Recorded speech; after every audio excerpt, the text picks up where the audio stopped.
นะโมตัสสะภะคะวะโตอะระหะโตสัมสัมพุทธัสสะนะโมตัสสะภะคะวะโตอะระหะโตสัมมาสัมพุทธัสสะนะโมตัสสะภะคะวะโตอะระหะโตสัมพุทธัสสะพุทธังสรณคัจฉามิธัมมังสรณังคัจฉามิสังฆังสรณังคัจฉามิทุติยัมปิพุทธังสรณังคัจฉามิทุติยัมปิธัมมังสรณังคัจฉามิทุติยัมปิสังฆังสรณังกัจฉามิตติยัมปิพุทธังสรณังกัจฉามิตติยัมปิธัมมังสรณังกัจฉามิตติยัมปิสังฆังสรณังกัจฉามิอิติปิโสภะคะวะอะระหังสัมมาสัมพุทโธเวชชาจารณะสัมปันโนสุขโตโลกวิทูอนุตตรโรปุริสธรรมสารทิสันทาเทวมนุษย์สานังพุทโธภะคะวะติสวาคาโตภะคะวะตาธัมโมสันทิติโกอากาลิโกเอหิปัสสิโกโอปัญญิโกปัจจันตังเวทิตัมโพวินยูหิติสุปฏิปันโนภะคะวะโตสาวกสังโฆอุชุปฏิปันโนภะคะวะโตสาวกสังโฆยายาปฏิปันโนภะคะวะโต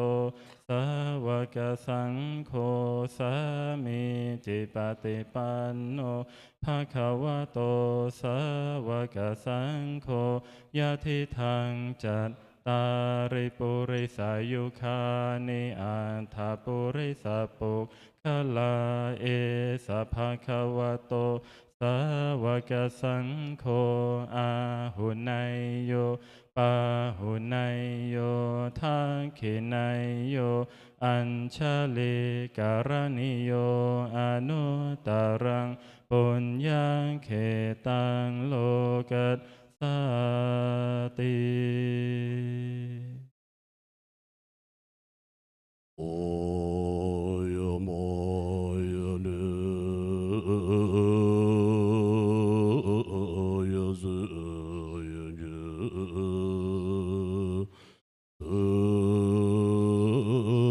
ยเจยงยจุโรเจยเดยเดยโมยเน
대림 주바